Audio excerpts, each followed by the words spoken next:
Un zeste d'info, rencontre. Devenir pilote, apprendre à piloter un avion, un rêve de gosse accessible comme nous le montre ce reportage de Mathis Godefroy dans une école de pilotage en Seine-et-Marne.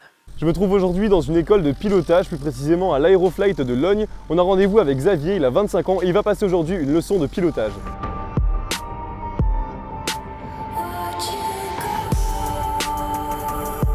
Qu'est-ce qui te plaît? Qu'est-ce qui t'a donné envie de faire ça? En fait, depuis tout petit, ce qui m'a toujours plu, c'est voyager. Ma mère, je me rappelle qu'elle m'amenait régulièrement en vacances aux Antilles et ça m'a toujours plu de voyager dans des gros porteurs, pouvoir admirer le paysage, l'océan, naviguer à travers le monde, c'est ce qui m'a toujours plu.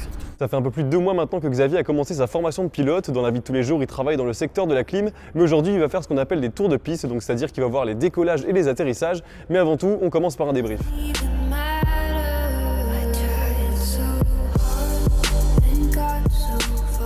Lui, c'est Gabin, il a 22 ans et c'est son instructeur du jour. Distance de décollage. Elle sera plus longue. Exactement. Gabin, à quoi ça sert un briefing comme ça?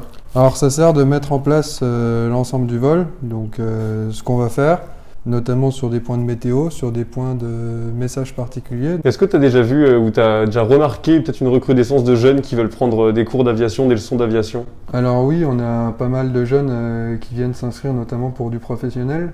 Donc malgré la crise sanitaire qu'on a quand même traversée, mais on a quand même pas mal de jeunes qui viennent s'inscrire, si ce n'est par passion ou pour faire du professionnel derrière. Ça y est, le brief est terminé. Xavier embarque à bord du Piper PA24 qui est derrière moi. Ils font quelques réglages pour voir si tout va bien et c'est parti pour le décollage.